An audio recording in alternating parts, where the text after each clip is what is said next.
வணக்கம் மாணவர்களே. 11ஆம் வகுப்பு unit 11 fundamentals of organic chemistry அப்படிங்கிற யூனிட்ல நாம் இன்னைக்கு என்ன டாபிக் பார்க்க போறோம் அப்படின்னா எஸ்டிமேஷன் ஆஃப் சல்ஃபரை எப்படி நாம் வந்து எஸ்டிமேட் பண்றது அப்படிங்கிறத பற்றி தான் பார்க்க போகிறோம். அதுக்கு முன்னாடி இந்த சேனலுக்கு நீங்கள் புதுசாக இருந்தது அப்படின்னா இந்த சேனலை கெமிஸ்ட்ரி ட்ரெண்டிங் அப்படிங்கிற இந்த சேனலை சப்ஸ்கிரைப் பண்ணுங்கள். மறக்காமல் பெல் பட்டன் ப்ரெஸ் பண்ணிக்கோங்க. அப்போ தான் அடுத்தடுத்து போடக்கூடிய வீடியோஸ் வந்து நோட்டிஃபிகேஷனில் வரும். வாங்க பார்க்கலாம். Estimation of sulphur. Zacharias method. A known mass of the organic substances is heated strongly with fuming nitric acid. So carbon and hydrogen get oxidized to carbon dioxide and water, while sulfur is oxidized to sulfuric acid as per the following reactions. So already previous video la நம்ம பார்த்திருப்போம் estimation of carbon and hydrogen. So அப்போ காம்பவுண்ட்ல இருக்கிற கார்பனும் ஹைட்ரஜனும் oxidation ஆச்சு அப்படின்னா carbon tie ஆக்சைடாகவும் வாட்டராகவும் மாறும். So இப்போ sulphur இருந்துச்சு அப்படின்னா சல்ஃபர் என்ன ஆகும் அப்படின்னா ஆக்சிஜனோட சேரும்போது சல்ஃபர் டை ஆக்சைடாக மாறும். ஸோ அந்த ரியாக்ஷன்ஸ் தான் பார்க்க போகிறோம். So carbon fuming nitric acid இதெல்லாம் போட்டு ஹீட் பண்ணும்போது carbon di oxide, so hydrogen இருந்துச்சு அப்படின்னா அது வாட்டராக மாறும். இது ஆல்ரெடி நம்ம பார்த்தாச்சு. ஸோ சல்ஃபர் என்ன ஆகும் அப்படின்னா சல்ஃபர் ஆக்சிஜனோட சேரும்போது ஸோ அப்போ sulphur di oxide, so extra oxygen plus water molecules சேரும்போது அந்த வாட்டர் மாலிகுல்ஸ் ஃபார்ம் ஆகுது. ஸோ அப்போ அந்த வாட்டர் சேரும்போது என்ன ஆகுதுன்னா அது சல்ஃபரிக் ஆசிடாக மாறுது, H2SO4 மாறும். The resulting solution is treated with the excess of barium chloride solution. So sulfuric acid present in the solution is quantitatively converted into barium sulfate. From the mass of barium sulfate, the mass of sulfur and hence the percentage of sulfur is in the compound can be calculated. So இதில் என்ன ஆகும் அப்படின்னா sulphuric acid எவ்வளோ form ஆயிருக்கு அப்படியோ so அதுக்கு தகுந்த மாதிரி என்ன பண்ணுறோம் அப்படின்னா நம்ம என்னத்தை ட்ரீட் பண்ணுறோம் அப்படின்னா இது கூட நம்ம பேரியம் குளோரைடை வந்து நம்ம நோன் குவான்டிட்டி நோன் ஸ்ட்ரென்த்து நம்ம வந்து ரியாக்ட் பண்ண வைக்கிறோம். ஸோ ரியாக்ட் பண்ண வச்சோம் அப்படின்னா என்ன ஆகும் அப்படின்னா ஸோ அப்போ அந்த பேரியம் குளோரைடு என்ன ஆகும் அப்படின்னா ஸோ இந்த பேரியம் சல்ஃபேட்டோட ரியாக்ட் ஆகி நமக்கு பேரியம் சல்ஃபேட் ஃபார்ம் ஆகும். ஸோ அப்போ ஹைட்ரஜன் கூட குளோரின் சேர்ந்து HCl ஃபார்ம் ஆகிடும். அப்போ பேரியம் சல்ஃபேட் அப்படிங்கிறது நமக்கு என்ன ஃபார்மில் கிடைக்குன்னா பிரிசிபிடேட்டாக நமக்கு வெயிட்டாக கிடைக்கும். ஸோ அந்த பிரிசிபிடேட் வெயிட்ல இருந்து நம்ம கால்குலேட் பண்ணோம் அப்படின்னா அதில் அதனோட சல்ஃபரோட மாஸ்ல இருந்து நம்ம என்ன பண்ணலாம் அப்படின்னா ஸோ இப்போ இதை நம்ம கால்குலேஷன்ல நம்ம இதை கால்குலேட் பண்ணிடலாம். A known mass of the organic compounds is taken in a clean carrier tube and added a few ml of burning nitric acid. The tube is sealed. It is then placed in the iron tube and heated for 5 minutes, about 5 hours. So அப்போ நம்ம known wait sulphur இருக்கிற sample எடுத்துகிட்டு அது கூட என்ன பண்ணுறோம் அப்படின்னா ml of nitric acid எடுத்து பண்ணி என்ன பண்ணுறோம் அப்படின்னா அந்த டியூபை க்ளோஸ் பண்ணிவிட்டு அதை நம்ம என்ன பண்ணுறோம் அப்படின்னா ஸோ 5 hours ஹீட் பண்ணுறோம். The tube is allowed to cool to room temperature and the small hole is made to allow gases produced inside to escape. The carrier's tube is broken and the content collected in a beaker. So அந்த அந்த கேரியஸ் tubes என்ன பண்ணுறோம் அப்படின்னா after burning பண்ண பின்னாடி எதை பண்ணுறோம்னா கம்ப்ளீட்டாக உடச்சி என்ன பண்ணுறோம் அப்படின்னா அதில் இருக்கிற கண்டென்ட்டை நம்ம கலெக்ட் பண்ணுறோம். Excess of barium chloride is added to the beaker contains sulphuric acid. So அப்போ அதில் என்ன ஃபார்ம் ஆயிருக்கும் அப்படின்னா ஆல்ரெடி நம்ம பார்த்தோம். So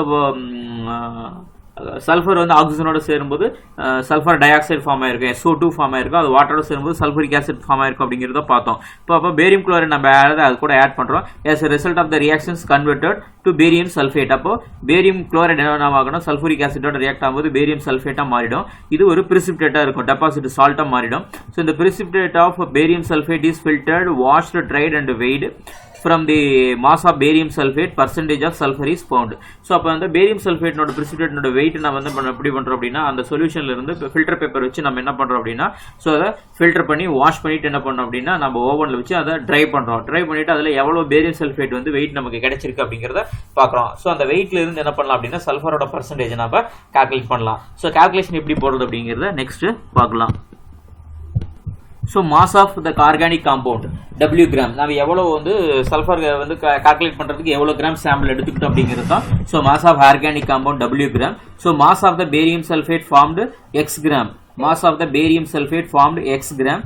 so 233 gram of barium sulphate. Barium சல்ஃபேட்டோட வெயிட் மாலிகுலர் மாஸ் அப்படின்னா 233 gram of barium sulphate contains 32 gram of sulphur. சல்ஃபரோட மாலிகுலர் வெயிட் எவ்வளோ அப்படின்னா 32. ஸோ அப்போ X gram of barium sulphate contains. அப்போ பேரியம் சல்ஃபேட்ல எவ்வளோ கிராம் வந்து சல்ஃபர் இருக்கு அப்படின்னா அப்போ 32 divided by 233 x gram of sulfur.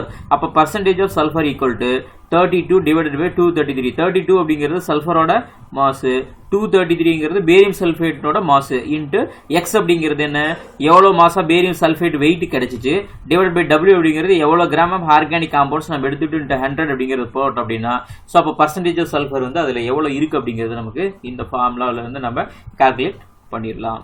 So இதுதான் வந்து இந்த எஸ்டிமேஷன் ஆஃப், ஸோ என்ன மெத்தட் அப்படின்னா கேரியஸ் மெத்தட். ஸோ அதுக்கடுத்து இதில் ஒரு எக்ஸாம்பிள் ப்ராப்ளம் ஒன்று இருக்குது, அதையும் பார்த்துடலாம். ஸோ எக்ஸாம்பிள் என்ன அப்படின்னா, in an estimation of sulfur by Carrier method 0.2175 gram of substance gave 0.5825 gram of barium sulfate. Calculate the percentage of composition of sulfur in the compound. So அப்போ நம்ம organic compounds எவ்வளோ எடுத்துக்கிட்டோம் அப்படின்னா 0.2175 gram நம்ம organic substance எடுத்துக்கிட்டு burn பண்ணுறோம்.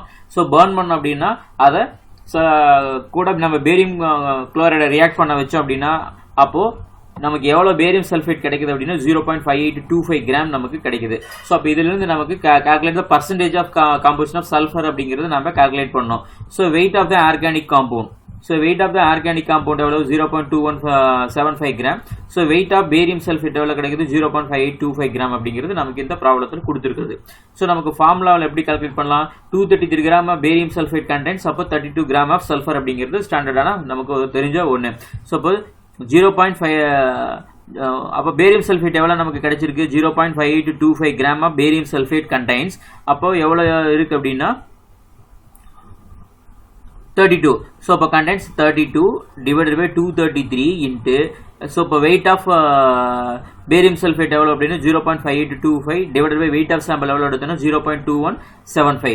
So அப்போ percentage of sulphur equal to 32 divide by 233 into 0.5825 divided by 0.2175 into 100 அப்படின்னு போட்டோம் அப்படின்னா, ஸோ அப்போ 36.78% ஆஃப் சல்ஃபர் வந்து, ஸோ அப்போ எவ்வளோ கிராம் ஆஃப் சாம்பிள் இருக்குது, so the weight of organic compound 0.2175 அப்படிங்கிற கிராமில் எவ்வளோ பர்சன்டேஜ் இருக்குது அப்படின்னா 36.78% ஆஃப் சல்ஃபர் வந்து இருக்கு.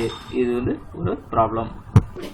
ஸோ கெமிஸ்ட்ரி ட்ரெண்டிங் அப்படிங்கிற இந்த சேனலை சப்ஸ்கிரைப் பண்ணுங்கள், மறக்காமல் பெல் பட்டனை ப்ரெஸ் பண்ணிக்கோங்க. அப்போ தான் அடுத்தடுத்து போடக்கூடிய வீடியோஸ் வந்து உங்களுக்கு நோட்டிஃபிகேஷனில் வரும். ஸோ லைக் பண்ணுங்கள், கமெண்ட் பண்ணுங்கள், ஷேர் பண்ணுங்கள்.